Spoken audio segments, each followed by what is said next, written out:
अगर आप दिल्ली में रहते हैं और तंदूरी खाने के शौकीन हैं तो कुछ दिन के लिए इस जायके को आपको भूल जाना चाहिए।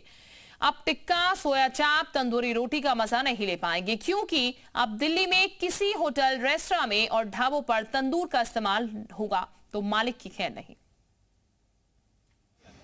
क्योंकि बढ़ते प्रदूषण के कारण डीपीसीसी ने साफ निर्देश दिए हैं कि दिल्ली में तंदूरों का इस्तेमाल तुरंत बंद किया जाए।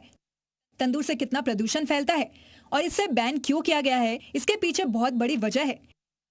कोयला या लकड़ी जलाने से बहुत ज्यादा धुआं निकलता है, जिसमें PM 2.5 और PM 10 जैसे छोटे छोटे जहरीले कण होते हैं।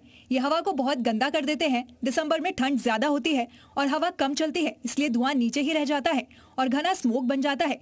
ये नियम ग्रैब का हिस्सा है। अधिकारियों को निर्देश दिए गए हैं कि वे अपने अपने क्षेत्रों में जांच करें। और इस वक्त ज्यादा जानकारी के साथ हमारे सहयोगी अनुराग दिल्ली से जुड़ चुके हैं, उनका सीधे रुख कर लेते हैं। अनुराग, सेहत की ख्याल के लिए अब जायके पर यहाँ पर लगाम लगानी होगी ताकि सेहत बेहतर रहे यहाँ पर।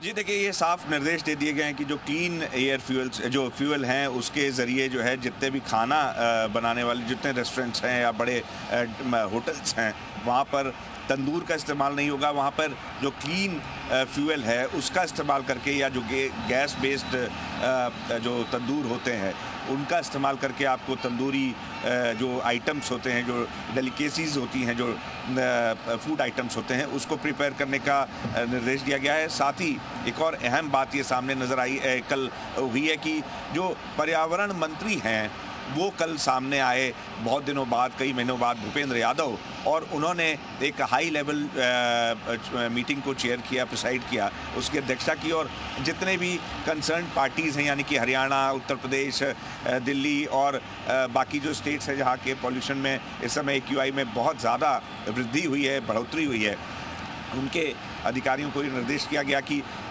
पेट्रोलिंग बढ़ाई जाए। जो 62 इंटरजंक्शंस जो दिल्ली में चिन्हित किए गए थे, नोएडा और गाज़ियाबाद में चिन्हित किए गए थे, इसके अलावा हापुड़ में, बुलंदशहर में, खुर्जा में जो चिन्हित किए गए थे, उन सबको पेट्रोलिंग करके उत्तर प्रदेश के अधिकारियों को भी निर्देश दिया गया है। और जो पर्यावरण जो से जुड़े अधिकारी हैं, प्रमुख सचिव हैं, उनको निर्देश दिया गया है केंद्रीय पर्यावरण मंत्रालय द्वारा कि सघन जो पेट्रोलिंग है उसको की जाए, ताकि जो इंडस्ट्रीज़ हैं जिन पर बैन किया गया था कि अभी फ़िलहाल वो ना चलाई जाएं या वो रन ना की जाएं, उनको जो वो अवैध तरीके से अगर वहाँ पे कुछ चल रहा हो या फिर पराली चल रही हो या फिर जो प्रदूषण के अन्य कॉजेज़ हैं, कारक हैं, अगर वो हो रहे हों, वेहिकुलर पॉल्यूशन हो या डेमोलिशन से रिलेटेड जो जिस पर रोक लगी है उसको तत्काल प्रभाव से रोका जाए।